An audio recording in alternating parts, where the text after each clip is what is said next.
Merci, Monsieur le Président. Tout d'abord, je remercie les organisateurs de cette journée qui ont accepté d'associer la santé aux travaux de cette journée. Présentation, donc, autour de la santé principalement, sans passer, je vais passer des généralités, pour dire que les services de santé en Tunisie ont passé du quantitatif au qualitatif. Le souci majeur des décideurs, des financeurs et des gestionnaires était de rechercher un équilibre en termes de ressources et en termes de besoins de santé, d'où l'évolution vers la qualité et l'efficience.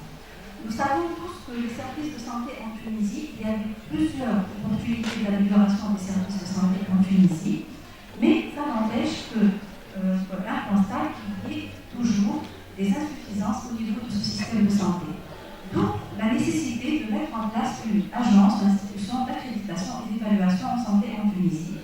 Et du fait que le contexte de ressources limitées, l'augmentation des dépenses de santé et la part élevée des ménages, ce sont des insuffisances, les principales insuffisances, l'utilisation inefficiente des ressources, donc l'investissement dans des technologies coûteuses, l'inégalité dans l'accès aux soins et l'utilisation inéquitable des ressources, donc les disparités régionales et entre le secteur public et privé, les disparités également dans les pratiques professionnelles et le manque de coordination interdisciplinaire pour la prise de décision. Donc, les réflexions autour de l'accréditation ont commencé depuis 2005, mais rien ne s'est concrétisé. Sauf qu'en 2012, il y a eu la création de l'INA Santé et ça s'est matérialisé par le décret du 6 septembre 2012. Donc, qui est l'INA Santé? L'INA Santé, c'est une autorité publique et indépendante. Elle est indépendante dans son expertise technique et scientifique. Elle place la sécurité et la qualité au cœur du système de santé, et ce, au bénéfice de la communauté et de son bien-être. Donc, ces actions visent à assurer l'équité dans l'offre des services. Elle est au service et à toute distance des citoyens, des professionnels et de toutes les structures de santé. La vision de l'INA Santé vise principalement à contribuer à la régulation du système de santé par la qualité et l'efficience, ce qui fait c'est un pas vers la couverture sanitaire universelle du fait qu'elle vise à améliorer de façon continue la qualité et la sécurité des soins offerts à la population, d'où elle va répondre aux attentes des utilisateurs des services de santé. Également, elle vise l'harmonisation des pratiques professionnelles et l'organisation des soins, d'où une maîtrise des surcoûts liés à la mentalité. Elle vise également la diffusion de normes et d'indicateurs, et de ce fait, donc, c'est le renforcement de la gouvernance, la transparence, la redevabilité, etc. Elle vise également l'amélioration du processus de réallocation de ressources, donc en aboutissant à une priorisation, à la rationalisation des investissements en santé, et elle implique les patients citoyens dans les décisions. Donc une plus grande confiance dans le système de santé. Donc les missions de l'INA Santé, donc, elle se veut comme un soutien du système de santé dans la recherche des meilleures pratiques et dans l'utilisation efficiente des ressources, et ceci grâce à la mobilisation des connaissances et des acteurs, et ceci à travers l'élaboration des recommandations de bonnes pratiques et des critères d'évaluation des pratiques professionnelles, l'accréditation des services de santé et des établissements publics et privés, l'évaluation des technologies de santé, c'est le Health Technology Assessment, et l'information des professionnels et des citoyens. Donc, la principale mission de l'INA Santé, c'est l'accréditation, mais cette accréditation, on la veut couplée à l'évaluation des technologies de santé. Donc, l'INA Santé, c'est une institution opérationnelle pour l'accréditation des structures de santé. Je ne vais pas définir l'accréditation, vous la connaissez tous. Donc, la démarche, normalement, qu'on va opter à l'INA Santé, c'est une démarche en 3 temps. Le premier temps, c'est l'auto-évaluation de l'établissement. Le deuxième temps, c'est l'évaluation externe par les experts visiteurs, c'est des évaluateurs externes. Donc, le troisième temps, c'est la conclusion de l'organisme d'accréditation. Et l'accréditation, c'est un outil de démonstration de l'engagement pour des soins de qualité au service du patient, au service du professionnel et au service du système. Donc, l'INA Santé, elle compte accréditer les CSP et les centres intermédiaires au niveau de la première ligne, les maternités périphériques, les hôpitaux et les EPS, les centres d'hémodialyse, les centres de radiodiagnostic, les centres de thalassothérapie, c'est le public, et également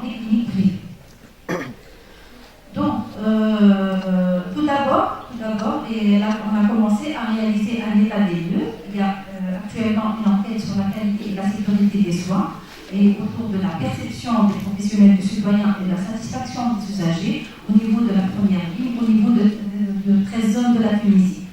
On compte également de disposer des outils, des instruments, des procédures d'accréditation de structures de santé et d'un groupe d'experts, visiteurs formés, mais la sélection et le recrutement de ces experts va se faire d'une façon très transparente. Également, le développement, on va développer un outil d'évaluation efficace, du fait qu'il sera capable d'intégrer la totalité des activités hospitalières, qui a géré en profondeur sur la culture et les pratiques quotidiennes, susceptibles d'être utilisées par tous les établissements de santé, spécifiques au contexte tunisien, mais en conformité avec les normes et les standards internationaux, notamment ceux de l'histoire. Donc, les bénéfices attendus de l'accréditation, c'est le décloisonnement, la gestion des risques, le mécanisme de réactivité et bien sûr la diminution du nombre d'erreurs, ce qui reflète les attentes actuelles des organisations de soins, des systèmes, des patients et du grand public. Donc, également, concernant l'implémentation de bonnes pratiques, donc, on a commencé à créer un réseau d'experts collaborateurs. La sélection, par la suite, il y aura une sélection et la formation de ces experts. Développement de la méthode du processus d'adaptation des recommandations pour la pratique clinique, parce qu'en fait, on ne va pas élaborer, on va adapter ce qui existe à l'échelle internationale, mais seulement on va élaborer quand il y a des controverses majeures ou que la littérature ne permet pas de mettre en place une RP jugée prioritaire en Tunisie. Le développement des lignes méthodologiques d'élaboration des recommandations de bonne pratique, du protocole de diagnostic de soins, des parcours de soins, et élaboration, adaptation et labellisation des RVP et des protocoles de soins. Donc, concernant l'évaluation des pratiques professionnelles, notre mission est également d'élaborer des méthodes, des approches, des outils d'évaluation et d'amélioration des pratiques professionnelles, d'accompagner les établissements de santé pour intégrer les démarches d'évaluation des pratiques professionnelles, habiliter des professionnels pour le développement et la mise en œuvre de l'EPP au sein de leurs structures de santé, et enfin élaborer des supports et des outils d'amélioration de la formation continue des professionnels de santé et créditer les activités de formation continue du professionnel de santé. Alors, concernant l'évaluation des technologies de santé, donc juste un petit aperçu, l'ETS guide par des données probantes l'élaboration des politiques et la prise de décision, l'allocation de ressources, la conception de services de santé, etc. L'ETS examine les conséquences cliniques, économiques, éthiques, juridiques et sociales de l'utilisation d'une technologie sur les individus et sur la société dans son ensemble. Donc c'est pour ça que l'ETS, vraiment c'est un impératif qu'il soit mis en place en Tunisie. Donc c'est un système également de régulation qui délimitera le périmètre des biens et des services remboursables. Donc un impératif face à l'escalade des dépenses de santé.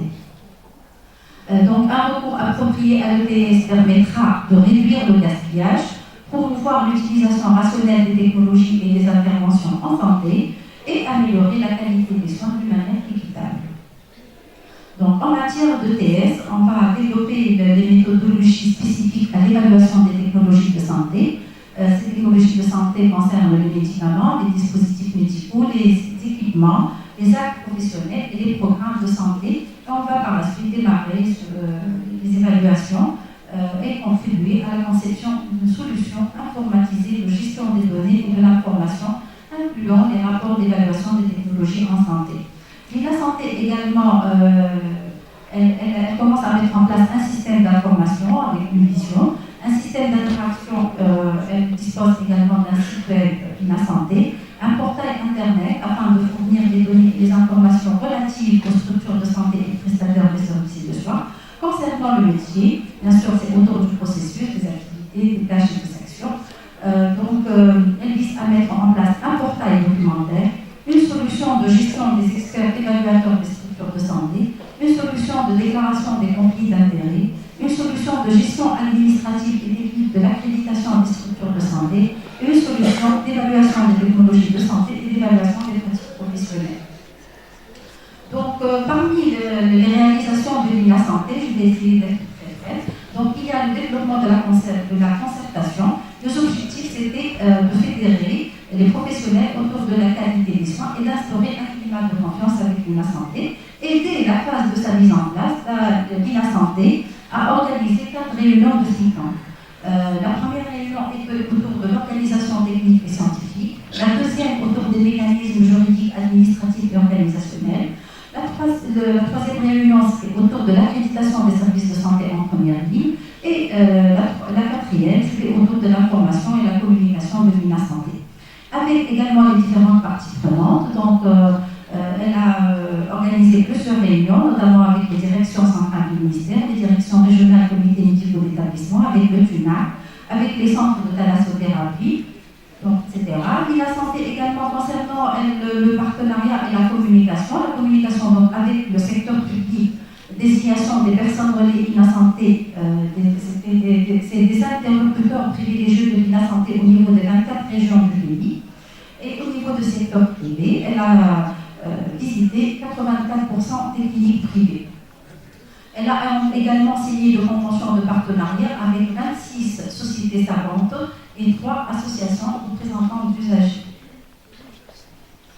Donc, l'INA Santé a également intégré les réseaux internationaux. Elle est membre actuellement de l'ISWA, c'est l'International Society for Quality in Healthcare.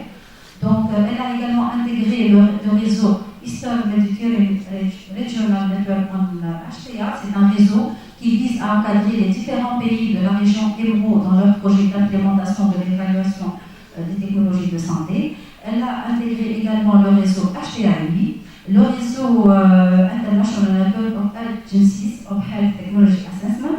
Donc, c'est un réseau international des agences HTA à travers le monde. Il y a 55 membres. Le 55e membre, c'était l'INA Santé.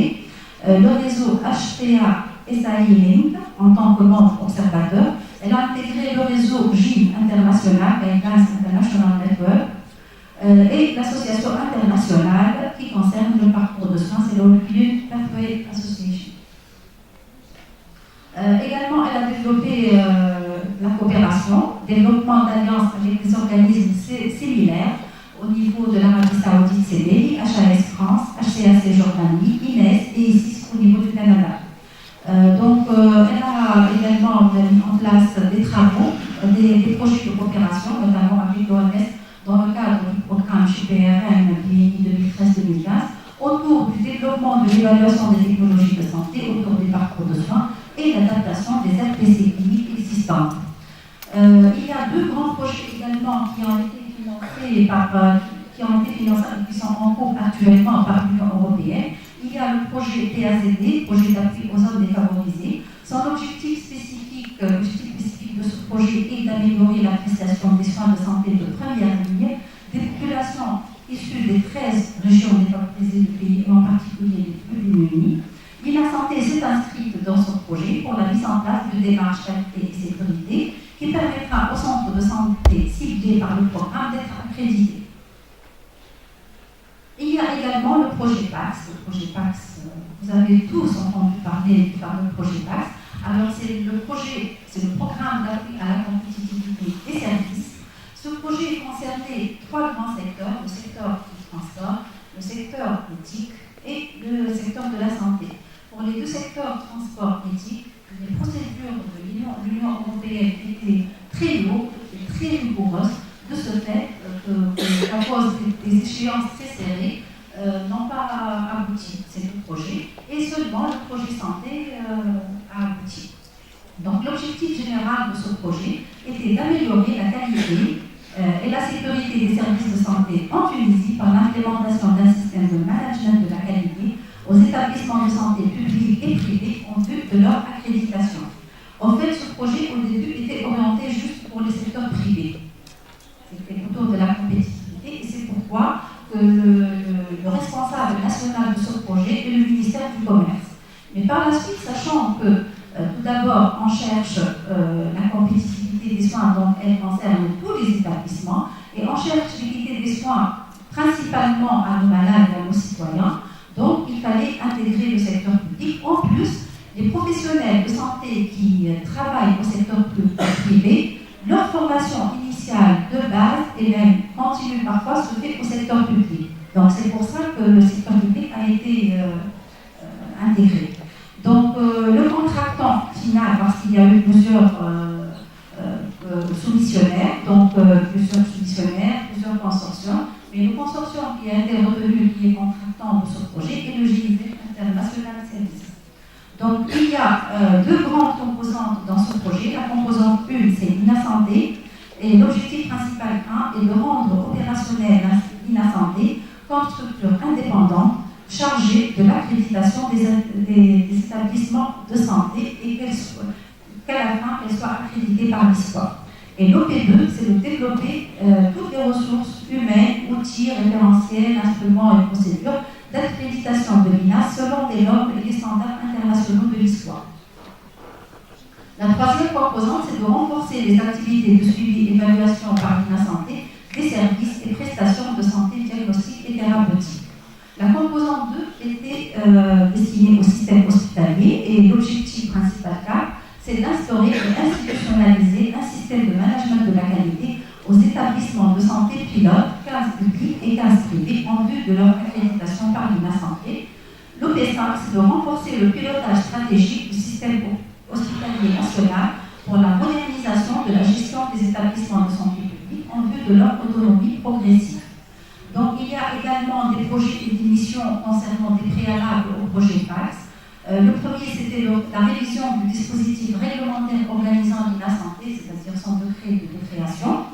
Et le deuxième projet, c'est la sélection des établissements hospitaliers candidats au projet PAX, 30 établissements. Il y a également des projets et des missions qui accompagnent le PAX. C'est le projet jumelage de l'ANSEP, mise à niveau de l'Agence nationale de contrôle sanitaire et le jumelage avec la DGSSP, c'est la Direction Générale des Structures de Santé Publique, donc pour l'extension du système d'information. Donc l'assistance technique de ce projet, il y a une expertise principale, 4 experts principaux, 3300 hommes-jours. Il y a une expertise à court terme, donc 1400 hommes-jours d'experts seniors, 800 hommes-jours d'experts juniors. La durée est de 48 mois et le budget est de 6 500 000 euros. Donc l'INA Santé, c'est une plateforme pour tous les professionnels qui ont au service de la population.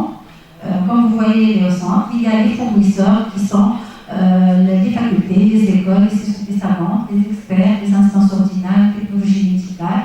Par la suite, il y a les professionnels du secteur public, privé, international et enfin les citoyens.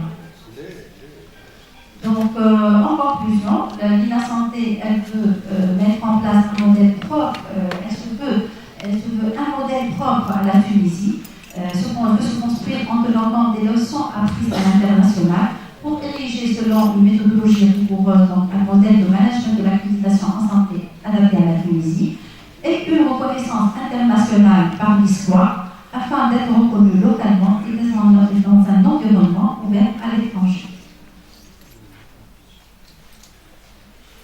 Donc, et voilà,